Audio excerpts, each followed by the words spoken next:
Hello, Sovereigns. This is Ingalandia. We'll be beginning our last community call of 2022 in a minute or so. I'm just waiting for some other contributors to show up in the community chat. Very excited to get this community call rolling. Looking very forward. Is anyone here dialing in for the first time? Okay, it looks like we have a lot of regulars here. Ingalandia, can you see the slide pack all right on your screen? Let me see.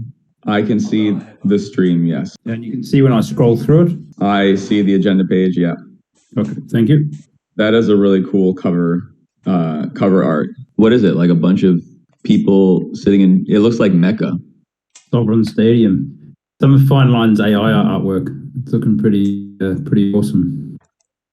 Yeah, I wonder like what keywords she put into that. Pick her brains when she's back next week. Okay, so let's get this started. Hey everybody, welcome to the Sovryn Community Call, December 2022. This is Ingalandia, head of ecosystem growth with Sovryn, the place to be for your Bitcoin DeFi needs. We got some juicy updates to dive into, including SIP 51, Zero Protocol developments, and our 2023 strategy. Some of you have heard about the inception of the Sovryn Bank project, a mobile banking app for Bitcoin users, trying to deliver that full banking experience. If you happen to know some Bitcoin-focused investment firms or accelerators, feel free to DM me on Twitter or Discord, Ingalandia. You know where to find me. So thanks everybody for joining us here. Thanks for sharing in this mission. I'd just like to put out there, this is it's a very interactive forum where, we're here to gather together and discuss, how we're pushing this project forward. And we really appreciate any kind of interaction from, the community, the contributors, the users, all sides of Sovryn ecosystem. Okay, and with that, let's kick it off with Yago and his strategic update. Hello, everyone. So I'm going to talk about three things, all of which have roots in the forum. So if you go to the forum, you can find a post by the name of The Coming Year for Sovryn, where we describe some of the plans in terms of what we're planning to do from a strategic perspective over the course of the coming year. There's also in the forum the thread an important decision RSK-IP 358. This is around a vote about whether or not we wish to support the proposed RSK-IP 358 fork. Broadly speaking, it seems like we may not even need a vote there, although for best practice, I think we should have a bitocracy vote.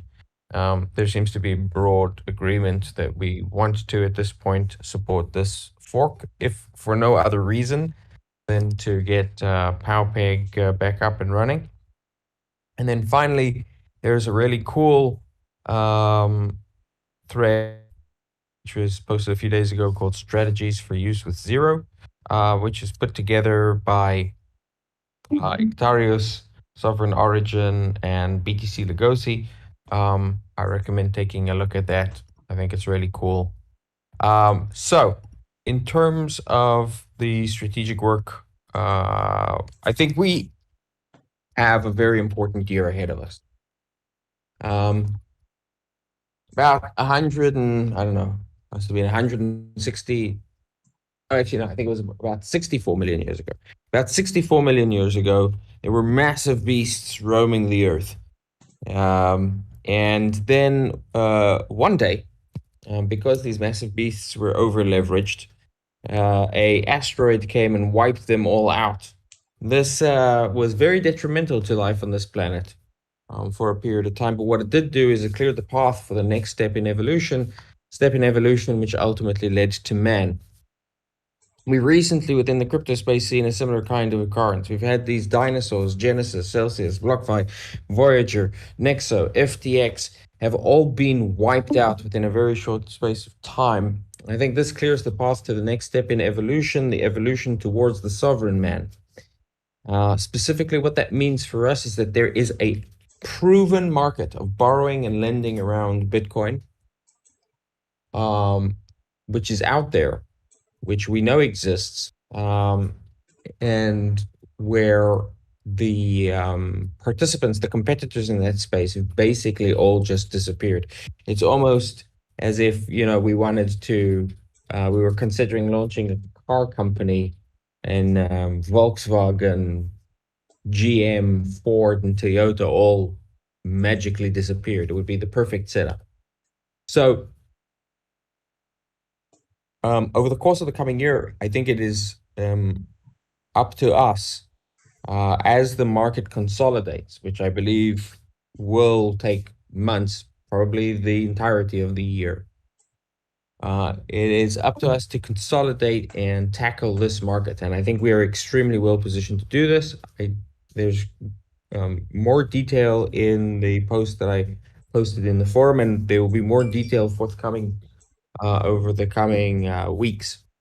But let's talk about the two key points. So if we can go to the next slide. We've already launched Zero, and in January we expect to open up Zero to the public. Zero has a twin, and that is the sovereign dollar, which is minted by the sovereign mint. The sovereign dollar is a true sovereign dollar. As opposed to other stablecoins, it has no counterparty. It can be ultra stable, and it can be very profitable for us to generate that kind of stability. And it will reduce systemic risk, not just for the people who hold the sovereign dollar, but also for the sovereign ecosystem as a whole.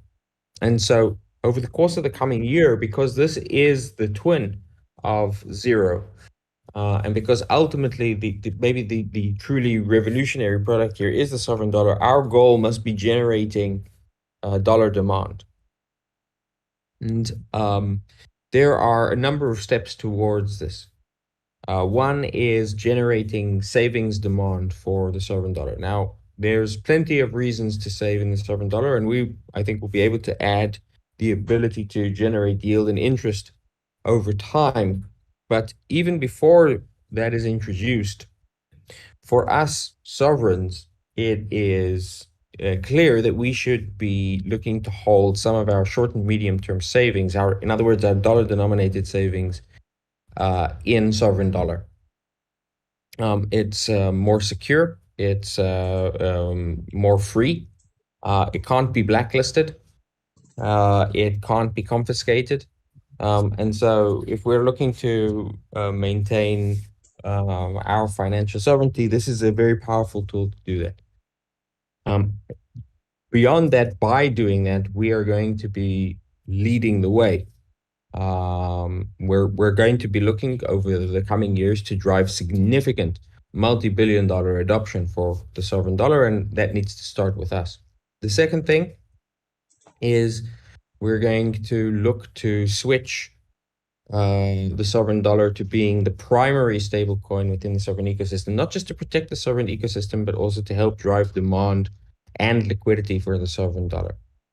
So this will be with trading and lending. And then finally, we're going to have the ability to export that value to other chains. So there's going to be demand for, if sovereign dollar grows, and as sovereign dollar grows, that's monetary value. Other protocols are going to want to be able to access that and effectively attract those dollars, that dollar denominated value, into their DeFi apps, into perpetual trading apps, into stablecoin trading apps, into yield bearing apps. And so one of the things that could drive very significant demand, and I wouldn't expect this in the first half of this year, but maybe towards the end of next year, is exporting sovereign dollar. So we're going to be looking to build a entire economy on sovereign dollar, but I think over the course of the next year and 18 months, it is these four categories: savings, trading, lending, and exports to other DeFi platforms that are going to represent the primary demand. There's an additional type of export, which is also getting sovereign dollar onto centralized exchanges, which is something that we might see, but I expect that we're going to need to see sovereign dollar go up to a couple of hundred, if not $1 billion in circulating demand before we see that. So I would expect that these will be the 4 primary drivers over the course of the coming year. Now, both sovereign dollar and Zero represent an important junction for new revenue systems. Can we go to the next slide? So we've introduced Zero, and Zero generates about 0.6% of total debt issued in direct revenue. So that's about $6 million per billion issued, is what we can expect. This is revenue, but it's not big revenue. The margins are extremely thin, and we shouldn't be thinking of that as the primary or a primary driver of revenue for the protocol. However, downstream of Zero are extremely significant revenue sources, which are additive and which are new to our platform. The first one, and perhaps one of significant, is the stability pool. Currently, the stability pool can be and is extremely profitable for those participating in the stability pool. But the stability pool requires a very, very large number of dollars to be held within in order to liquidate positions smoothly. This is not scalable. The way Liquidity have dealt with this problem is by providing massive subsidies in terms of their token, such that the liquidity pool represents between 60 and 80% of the total demand for LUSD at any given time. Basically, Liquidity is currently mostly a circular system where subsidies pay for the generation of LUSD to either be held in the stability pool or to be held in a curve pool. We've been growing and intend to continue growing in a scalable and organic manner. Now, we, however, can take a different approach. The Sovryn Mint is anticipated to hold almost the entire float of ZUSD, and the sovereign dollar is actually the asset that users will see and will interact with. What that provides for is for the mint to become the primary, or potentially, and this is a decision that we can make, the exclusive holder of funds within the stability pool. Now, we've done an analysis of what this potentially looks like. And on the basis of what we see in Liquidity, we can see that the yield around liquidations through the stability pool is extremely lumpy. It's very unsmooth. And so actually, it makes a lot of sense for a protocol to be doing this rather than for an individual. But when you annualize out the revenue, it comes to 5.9 or near 6% annualized yield. This is not one-off yield, right? Not like origination and redemption fees. This is reoccurring the year. That can represent substantial, if we were to stick to the 6%, that would represent $60 million year after year and every $1 billion in debt issued, on top of the additional $6 million. Liquidity in the last cycle saw so for example, Liquidity has seen over $4 billion issued. We know that their last year was about $20 billion in demand for Bitcoin lending. So if we're able to capture a significant fraction of the market, we're able to drive just through this mechanism sovereign protocol revenue into the tens, potentially hundreds of millions of dollars. And I think that that's doable over the next 2 or 3 years. Beyond that, as more and more people are holding sovereign dollar, using what we can expect to see is sovereign dollar trade occurring on dollar to BTC and potentially sovereign dollar to other assets. But I think dollar to BTC is the primary thing. As the asset class grows and the primary source of liquidity for that asset is our AMM, we can expect our AMM to start seeing significant growth in volumes as well. And then there's downstream of that two additional sources of yield. One is the ability for us to charge interest in various ways. So we don't always have to have the interest be zero. And in fact, we know that currently the market price for borrowing against Bitcoin is around 8% annualized. So we, in fact, by lending only at zero, I think would be leaving a lot of money on the table. There's potentially significant revenue there. And then there's also the fact that many stablecoins, and LUSD is a very good example of it, tend to trade within a band around their peg. And in fact, LUSD spends most of its time above the peg. Here again, Mint can represent a significant driver of revenue by having the funds available in order to arbitrage those differences in price and basically do two things at once. One, maintain a much more stable peg, and two, generate significant revenue for the protocol. So what, in summary, we have ahead of us is we have a year where we should be looking to switch from being primarily driving our growth by building front ends ourselves, which are primarily focused on power users, and everyone on this call who's using everyone who's using the DApp right now is a power user.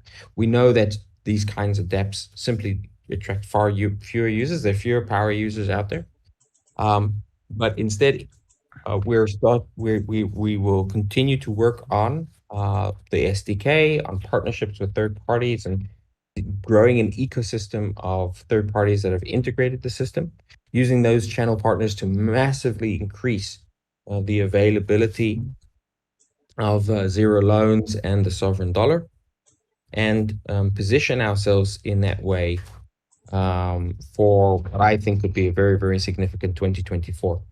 And so the big message there is, one, if we do this, I think we're building a significant moat for ourselves, as well as additive revenue sources, which can be very significant.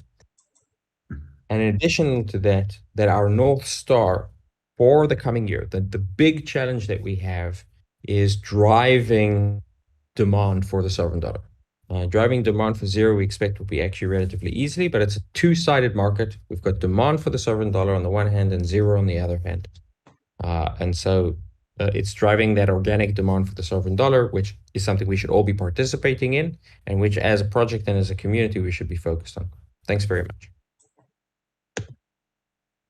Awesome. Thanks so much, Yago. Do we have any questions for him?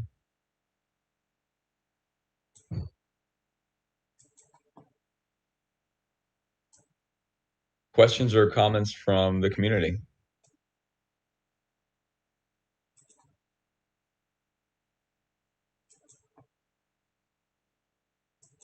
Okay, well, we can move on to adoption with Wayne.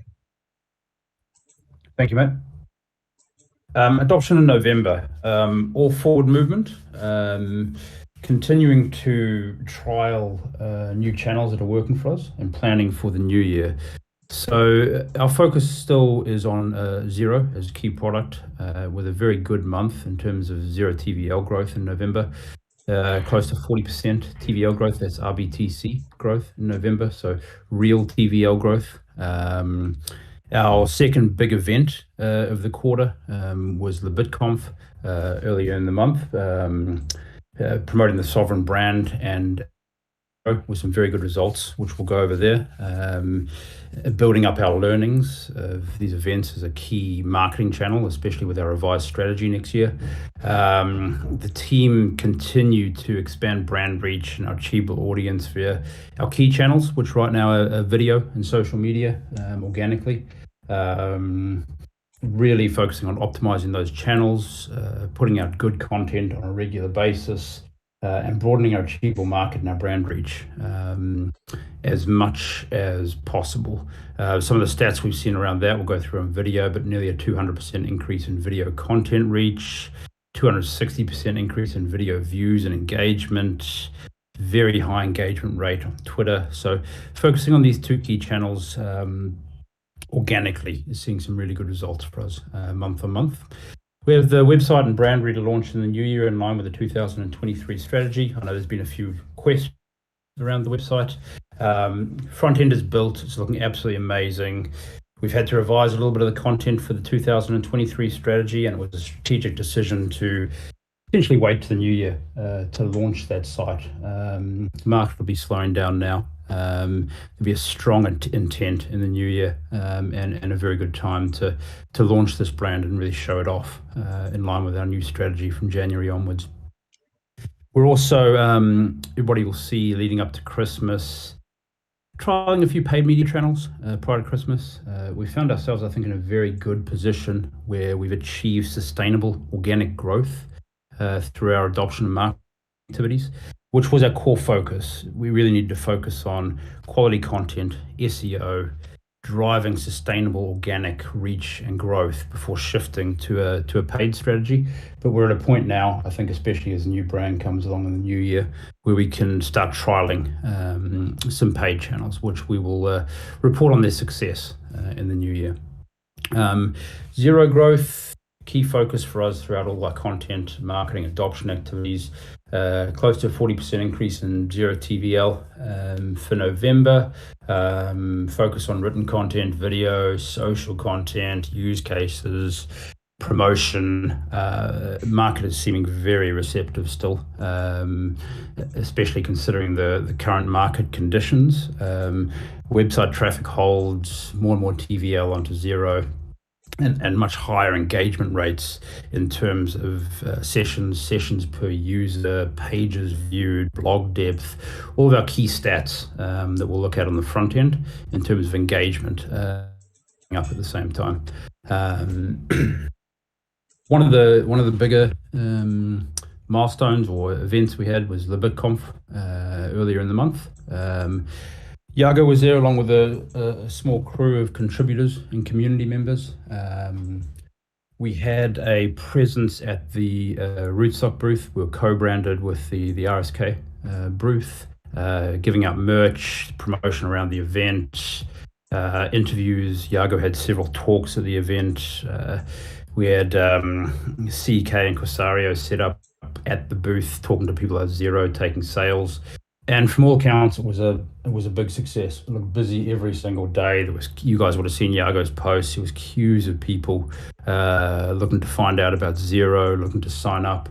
So we can see about 200 signups to the Zero waitlist attributed to the event, which is bloody good. Usually expect off these events a high level of brand awareness, which is a bit ambiguous to measure at best. But that's a very, very reasonable CPL for an event, for any marketing channel. QR codes across t-shirts we were giving out, merch, different collateral. We saw 200 people visit the site through the QR code, 59% conversion rate off the QR code to the waitlist. Just very, very high intent customers, people that were truly interested in this product. In a region where they've probably got limited access to traditional financial mechanisms, Zero really, really resonated and drove some good learnings for us. Away from just signups, we saw 25% uptick in site traffic around the time of the event, 40% uptick in new visitors to the site, massive spike in engagement, 40% increase in site sessions off that traffic, 70% increase in page views, 30% increase in average session duration over time. So I think this was as our second conference for the quarter, provided some great learnings and was a great success in terms of not just people coming to this, signing up to Zero, but people who were truly interested in our brand and the products we had to offer, and who came to the site and actually explored everything on offer. Key focus continues to be video content as one of the channels we're optimizing. We're seeing some great results in terms of brand reach, consideration, conversion, click-through traffic. Seen about 180% in video reach on YouTube in 6 weeks. That's through impressions on search. 260% increase in 2 months of video views, 25% increase in watch time in 2 months, 22% increase in click-through rate from video content. So the team's focus on video as a key organic engagement and marketing mechanism is really starting to pay dividends, and we're seeing some great month-on-month increase. The event-based content in particular is the interviews from the events and Yago talking face to camera is driving very, very high levels of engagement. In November, we could see that the top 2 videos from the Argentina conference accounted for 50% of total video views on the platform, which is amazing. And then the 0 video views just continue to get very high levels of traction, reach, engagement, click-throughs, with the team as part of our video strategy really starting to take an omni-channel approach and look at long-form content, short-form content. YouTube Shorts accounted for about 70% of total views on the platform. So a real focus on video as a key engagement mechanism. It's expanding reach, it's expanding our achievable audience, it's getting much higher levels of engagement, we're getting far higher levels of click-through rates. Video is now, I believe, our highest sign-up channel for Xero. So a key organic channel that we'll continue to explore and optimize alongside probably some paid activity on these video channels as well. Twitter and social media, up from 3.5% engagement rate last month, 3% the month prior, so 25% increase in Twitter engagement rate in 3 months. 4% is exceptionally high. You look across any industry, 0.5% to 1% is considered good. Anything over 1% is great. So we have a highly engaged base. Reach continues to grow. We've delivered nearly 1 million brand impressions on Twitter in the last 90 days. Our base continues to grow. And a big thanks to Sovryn community members for especially Twitter and social, and the reach that we're getting, the engagement we're getting, and some of the amazing content and interaction that's coming out of community members as well. So looking forward to, in the new year, presenting a summary of 2022 and our strategy for 2023 going forward off the back of Yago's discussions. So, well, before I ask my questions, does anybody have questions for Wayne? I think he dropped a lot of great knowledge and numbers on growth, which is looking really, really impressive so far. So shout outs to the adoption. Okay, I have a question. So sure. Over the past month, we've seen the Bitcoin prices slid from around 20,000 to somewhere where it sits like 15, 16,000 right now.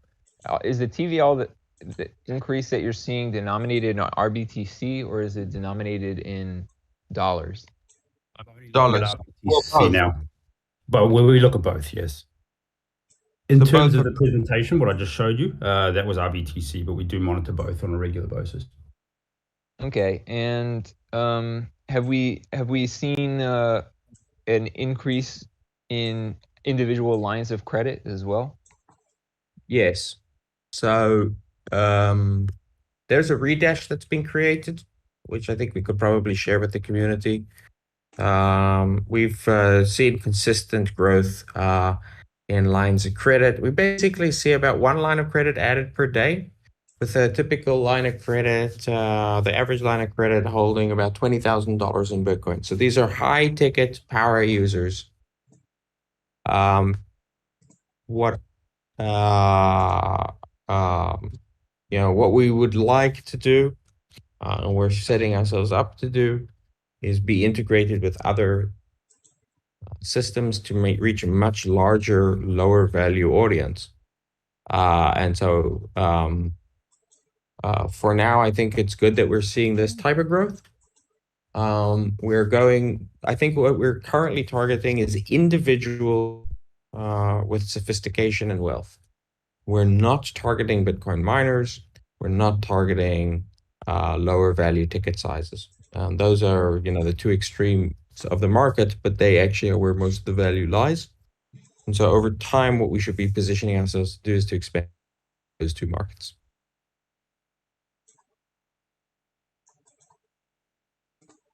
Thank you. Okay, any other questions? I have another question. Is the zero waitlist actually open? Because I don't think that I'm personally on the waitlist with a second or third account, and it was not ticking down for like 2 months for now. The waitlist is you should be sent an invite shortly after signing up for the waitlist. So the waitlist is still in place, but there shouldn't be a significant amount of waiting as well at all. So there sounds like there's something wrong there. So if you want to reach out to me on Discord or any channel, I can take a look at that for you, or any of the community managers. That certainly shouldn't be happening. So we can resolve that for you. Okay, I will reach out. Thank you. Lactarius also has some questions in the chat box of the community call. Okay, let me take a second and see if I can access this chat box. Okay. Also, I can also read them out. Okay, I appreciate it in the meantime. Okay. So there are multiple questions. Start from the top. Do you plan to increase engagement with the user community as you did months ago? Maybe contests, competitions, sharing developments, looking for feedback? Very active users in Telegram, Discord, and Twitter have been quieter for some time now. I am worried about a dropout or loss of trust. Do you have an opinion on the demand for more transparency? With regards to the first question, we definitely plan on sharing more about the new Zero front end, where we're finalizing designs that are being worked on for that front end, at least finalizing them to the point where there's something that's worth looking at. And so once we have that, we definitely plan on sharing those out for early review and feedback, and just kind of giving people a design preview of what to expect with the new front end. And once there's a testable version that's on testnet, then we'll also have the people will also have the ability to jump in and test it on testnet before it gets released on mainnet. So as progress continues on the Zero front end, folks can expect to see previews of what's coming. All right, thanks a lot for answering that. Or was it Lactarius whose question you asked? Yes. Okay. I think there was a part 2 to that question, but I don't have the answer to that. All right, so just to read the part 2, very active users on Telegram, Discord, or Twitter have been quieter for some time now. I'm worried about a dropout or a loss of trust. Do you have an opinion on the demand for more transparency? So maybe this is a Wayne question. Fully agree with the need for transparency. I think we are very transparent, especially in terms of these calls. Any questions, please feel free to reach out to any of the community managers or myself. I think transparency is key for what we do. I think market's quieter, community's probably quieter as a result. I don't know if you want to jump in there, Yago, but I think we've actually lifted our levels of transparency and communication with the community lately, and trying to report back on performance, key projects, strategy, updates as much as possible. Yeah, in my opinion, I don't think transparency is like the cause of that. It might just be general market sentiment and enthusiasm. People are quiet everywhere. Yeah, I agree. So I was wondering if, Yago, you'd like to shed some light on the community at LebitConf for the enthusiasm for Bitcoin DeFi, what it was like presenting to that audience.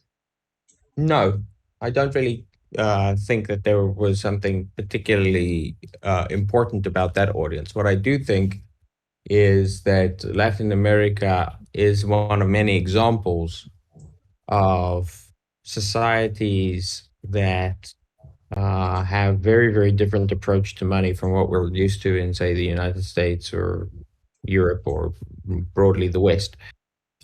Here, there's a significant requirement to be able to have permissionless, censorship-resistant access to a global economy because currencies are inflated, there's significant capital controls, there's a lack of access, just generally. What we do see is that we see that the vast majority of people use not just USDT rather than Bitcoin, but they'll use USDT on Terra rather than, say, on Ethereum. And that's because their primary interest is in liquidity and low-cost transactions. So the lesson, I think, is that for us to be able to be tackling organic use cases, what we need to be able to be providing is low-cost transactions, a high degree of liquidity, which we have with the sovereign dollar via Bitcoin. And I think there's a third component, which is going to be more important to people than sort of decentralization or lack of counterparty risk, which is privacy, right? So we want to be able to provide private transactions by default. That said, there is a very strong understanding here in Latin America and Argentina, but also I've been talking to people in Venezuela, Colombia, El Salvador, and places like that. A very significant desire amongst those who have a slightly more sophisticated understanding, and there are many, to be able to move away from USDT, to be able to use Bitcoin as a long-term savings tool, and to be able to borrow against that value. And we're seeing this not just from individuals, but from organizations as well. So, I've been talking to a lot of different wallets here, a lot of different service providers, and there's significant interest coming from those around sovereign dollar and zero. So I expect that we're going to start seeing some integrations over the next 6 months. Awesome. Do we have any other questions before we move on to shout outs and just in general AMA? I can actually do some dev update as well before we go to the sure. Q&A. Yeah, please, Ororo. Yeah, please share. Sorry, I did not send my notes over in time to make it to the slides. Very sorry about that. So at the moment, the staking contract is paused. That's because we have another vulnerability, which does not allow the inflation of voting power like the last time, but instead the stealing of voting power. So if staking for another person, it is also possible to change the delegate. So if someone already has a stake for a certain time period, and I would increase that person's stake on the same time period, then I could choose a new delegate for the complete stake at the time period. And this is something which we need to address. But we are not just addressing this, but because of the frequency and the amount of reports we got on this contract so far, we decided to extend the pause a bit and take the time to have very deep review and to refactor the contract where it makes sense, so to simplify the logic. Like, for example, not staking and delegating in a single transaction, but maybe doing one after the other in order for, and because just simplicity means less complexity, means less room for error, and therefore also less likelihood for vulnerabilities. So this is currently in progress. Like, we started the review part and the definition of the test cases. Otherwise, most of the team is at this moment still busy with working on the zero and sovereign dollar contracts. But here the smart contract work is about to be finished, and then we can just focus on bringing the staking contract back up. At the same time, we're also improving our internal monitoring and alerting services, so that if there are any vulnerabilities on our system, we know about them as soon as possible. And I'm also very excited to see that launch. This also highlights how that we should never rely solely on audit reports, because these contracts have been audited multiple times and still there are vulnerabilities in the code. So I think that this also shows that the bug bounty program is very important. It's been far more efficient so far when it comes to finding critical vulnerabilities, and also shows that we internally have to take the time to do deep security reviews of existing contracts, like we're doing right now with the staking contract. Apart from that, we finished the work on the fee sharing proxy update, which allows us to withdraw the RBTC fees from zero. And currently, they are already sent to the fee sharing contract, but for users, it's not yet able to withdraw them because there's not part of the UI, and the RBTC fees are currently not unified. So a contract upgrade will unify them, and this is currently on testnet, and will also need to, after proper QA testing, be deployed on mainnet. And then after we re-enable the staking, we will also re-enable the fee sharing proxy, because currently fees are not being distributed. In the meantime, the front end keeps working on the Dep 2.0 with the new Zero UI, so that we have as little as possible of a delay there and keep to our timeline. The last point, SIP 51 was passing. So we had this community vote and it was successful, and with it was agreed that we are going to change the fee structure on the AMM. So from 0.25% for the liquidity providers and 0.05% for the sovereign bitocracy. The bitocracy fee is being increased to 1.0%, 0.1%, sorry, when zero makes a big difference. This we are expecting to have on the contracts next week. So it's currently already scheduled in for the sprint, and just that we're having a lot of the plate at the moment, but sometime next week it should definitely be enabled, and you will be able to read it on the announcement channel. That's the most important thing from my side for today. Thank you. Great, thanks a lot, Ororo. Do we have any questions for her? Okay, it seems we have a question from Kranik in the chat, saying he lost Bitcoin in the Zero service during the FTX crash. Will there be a feature on the Zero service to keep the collateral at 200% or 150%? This is needed to protect users with insufficient experience.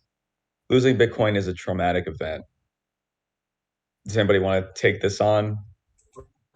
I don't understand the question. How would we maintain the collateral at a certain level? Can he explain a little bit more? Kranik, if you're here, feel free to expound on the question. But maybe he's asking for some type of notification service to alert the user. The notification service exists. We'd be looking to, and also we've built it out so that it can be privacy preserving. We expect to see additional notification services in the future. And what I would expect to see is that as this gets rolled out to less sophisticated or sort of more mass market user bases, that there will be they won't be able to just arbitrarily take any collateral ratio. Minimal collateral ratios will be secure enough depending on the type of use case and type of audience. Currently, the collateral ratio within the system is 191%. I would prefer to see an aggregate collateral ratio staying at about 200%. And I think what this is telling us is that people are cutting it relatively close. Even 191% is still a high collateral ratio, but users should be looking to maintain higher collateral ratios if what they're trying to do is hold for the long term. If what you want to do is make sure that you can continue to hold your Bitcoin forever, you should maintain very high collateral ratios. That said, We do know that people will tend towards lower collateral ratios. For some use cases, it makes a lot of sense. And for the protocol itself, once the protocol engages, as I've discussed earlier today, in liquidations directly, this could become a major revenue driver for the protocol. Just one clarification. During the FTX crash, I think that we did the Zero did not enter the recovery mode, did it? So this means that any position which lost Bitcoin because the individual position was collateralized and not the system as a whole. Zero's worked exactly as expected, and the fact that it's already, even it's in a short lifetime, gone through 2 major price corrections, massive drops of over 20% and came out fine, I think should be filling us with a great deal of confidence. Of course, specific users were liquidated. There weren't too many liquidations, but there were some. Specific users were liquidated, and that, of course, is something that users have the responsibility to avoid. Do we have a notification for when like your money in the stability pool collects Bitcoin liquidations? There No. are no notifications in Zero right now, but there will be in the next version. Yeah, but it Okay, won't be cool. for the people. It will be for your collateral ratio. Gotcha. Right. Yeah. There won't be a notification about for stability pool providers. At least that's not in scope yet. But there will be a history table. So right now, you just see that you've received some Bitcoin. You don't really have any context of like when this happened, and how much you received on each liquidation. That will change. Sure. I saw that, when it said that my staked ZUSD scooped up Bitcoin, it was actually kind of exciting for me. And I think when, like, if a user knows that they scooped up Bitcoin, it might be something to get excited about. I remember like when at Celsius, the users were notified every time they earn interest every week, and they posted it a lot on like social media with screenshots and stuff. It's just like food for thought, something to think about. Yeah, I think there's a practical benefit beyond the kind of emotional benefit, which is like if you're doing this because you're profit motivated, not just because you want to like buy the dip, but let's say short-term profit motivated, that's dependent on being able to like cash that RBTC out ASAP, so that you're not continuing to just hold it as the price is sliding. So I do think having a notification when you receive liquidations makes sense for that use case. Cool. So I'd like to share one little tidbit from my end. This gentleman who runs a dev team reached out to me over Twitter regarding the bounties, and we had a little back and forth. And he made a proposal for handling 2 of the bounties, the dashboard bounties, and he put together a nice proposal with a lot of thought into it, and coming from his like Web 2 background, this guy who deals with contracts normally, and given that we're a DAO, we work a little bit differently. So my idea was we propose this statement of work for handling these 2 bounties with a payment schedule and with all the things that he's going to take care of, and have that voted on by the DAO, to maybe have that be our first like bounty contractor proposal. And I was wondering what you guys thought of that, given I've worked with a couple of DAOs where all the contributors pretty much proposed what they would do operationally and what they would want to get paid. I think it's just good for like self-governance and transparency. Was wondering what people here thought about that. I think I mean, the door is open to do. We've had a few instances of contributors doing that, posting in the forum a proposal and getting funded by it, but perhaps not as many as we would like. Okay, so let's move on to shout outs from the community. I would say you could propose it to them and see if they're willing to incur that overhead, because there's going to be that's going to invite a bunch of comments, and maybe they'll have to spend more time in the forum responding to questions and stuff. So if they're up for that, I would say Bitocracy volume has been relatively low, so I think that could be an interesting way to get the community involved in that. If they're not up for it, I think the normal process that we use for bounties is also fine. So we'll see. We'll see what they say about it. Yeah. Okay. Part of it was, he wanted to just like have that assurance that he would get paid, and my suggestion was making a proposal so that it's all public and our reputation is behind, fulfilling our end of this proposal that everyone can see. So that was kind of the premise for it. Okay, so with that, Wayne, can you go to the next slide for community shoutouts? Okay, shoutouts to. Sorry, mate. Did you have something to say? No, you go for it. Okay, so big shout outs to all these lovely individuals and contributors. Art of Tomas, love seeing your content, for the Australian Bitcoin community and the translation of content.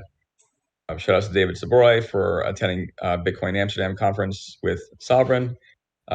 Big shout outs to Sacro for pushing SIP 51 and for that getting passed, splitting the AMM fees with SOB stakers, as well as the content on the Sovryn Journal blog. Shout outs to Sovryn Origin for the super hodl tweet updates and work on researching an automated zero algorithm. Big shout outs to One Digit for excellent educational blogs and Twitter threads on all things Sovryn, freedom, and Bitcoin. Thanks to Corsario for volunteering alongside the Sovryn team and LaBitConf and spreading the Sovryn spirit. And special thanks to CK for being an indispensable part of Sovryn's LaBitConf Argentina effort. I've heard awesome things, and you put up great numbers. Thanks a lot to all of you. Okay, and with that, we have a few minutes left. Do we have any more questions before we wrap things up? Also, do we have any other shout outs that haven't been mentioned that we would like to throw out there? Okay, cool. So if we don't have any more questions, I would just like to wrap up by saying thanks to everyone for joining in on this call, being a part of our mission to carve out a trail for Bitcoin secured financial sovereignty, dismantling what people know and understand about money. Have a good rest of the year. Help us spread the word and create more sovereign individuals. Please follow us on Twitter and Telegram, subscribe to the Sovryn YouTube channel, and visit our DApp at sovryn.app. So thanks a lot, everyone. Stay sovereign, spread the word, keep kicking ass, and have a good one.